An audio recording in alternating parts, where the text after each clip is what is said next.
Halo co-friends, kali ini kita akan membahas soal berkaitan dengan materi vektor. Di dalam soal terdapat 5 diagram vektor.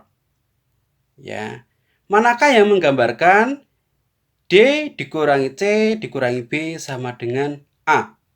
Diagram vektor dalam soal itu adalah menggunakan metode poligon, yaitu cara menjumlahkan 3 atau lebih vektor secara grafis dengan saling menghubungkan pangkal ke ujung vektor lainnya sampai vektor terakhir. Nah, untuk menganalisis diagram vektor ini teman-teman, kita perlu mengetahui terlebih dahulu vektor resultannya. Di mana vektor resultan adalah ujung bertemu ujung dan pangkal bertemu dengan pangkal. Nah, dari sini kita akan menganalisis diagram yang pertama, di mana pangkal ketemu dengan pangkal adalah antara vektor B dan A, dan ujung ketemu ujung adalah antara vektor C dan D. Maka bisa kita tulis persamaannya untuk diagram yang pertama, A ditambah D sama dengan B ditambah C.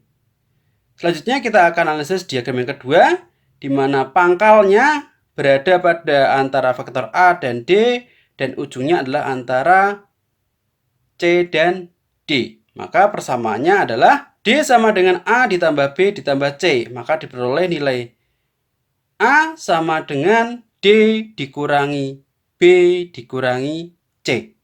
Ya. Maka untuk diagram yang kedua itu adalah yang menggambarkan dari persamaan D dikurangi C dikurangi B sama dengan A. Maka diagram yang kedua itu adalah jawabannya. Namun kita akan analisis juga diagram yang ketiga, 4, dan 5. Diagram yang ketiga, pangkalnya adalah antara vektor A dan D, dan ujungnya adalah antara vektor B dan C. Maka dapat ditulis persamaannya A ditambah B sama dengan D ditambah C.